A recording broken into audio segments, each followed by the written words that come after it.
Scaffolders are like magicians.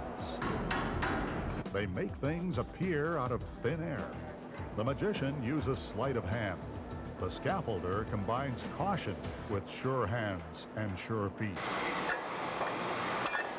He can't afford a slip 220 feet above the ground. Snapping on the safety line is just as important as taking a breath of air. You've seen a lot of guys up there at those heights. What do you think of what they do up there? Actually, I think they're kind of crazy working at heights like that. And these people go in first and make it safe for everyone else to come in and do their work. But we're never gonna survive unless we get a little crazy.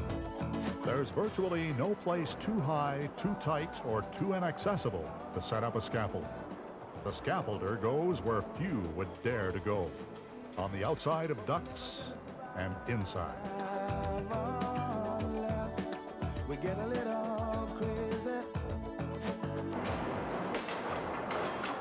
Randy Dwernichuk has been building scaffolds for 28 years.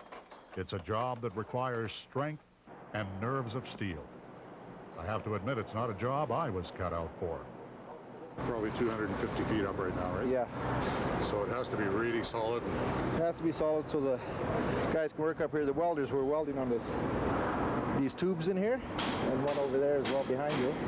Safety is uppermost in the mind of the scaffolder.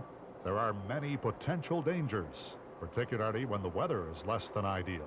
There's beams like this over here we're walking out on. If you get rain on it or ice, it becomes quite slippery. And you can see over here this powder that's on here. Now you get a little bit of rain on there, it's just like grease.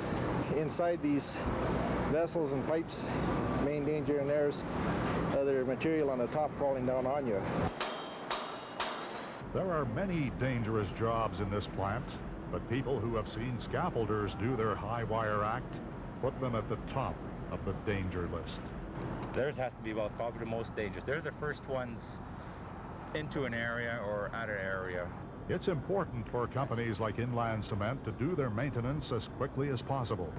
Keeping plant shutdown time to a minimum allows more production. And there's a heavy demand for cement, with the Alberta construction boom expected to soar even higher this summer. These scaffolders, how vital are they to your operations? Without the scaffolders, we couldn't do our job. The areas that we have are just no access. The Carpenters Union offers a training program for scaffolders. It takes 3 years to become a journeyman. They're bringing a lot more people in to the program now because they figure the next few years there's going to be a real shortage. In a sky full of people, only some want to fly. Isn't that crazy? Job opportunities are plentiful in the construction industry. How high do you want to go? Fred Kazakoff, CFRN News.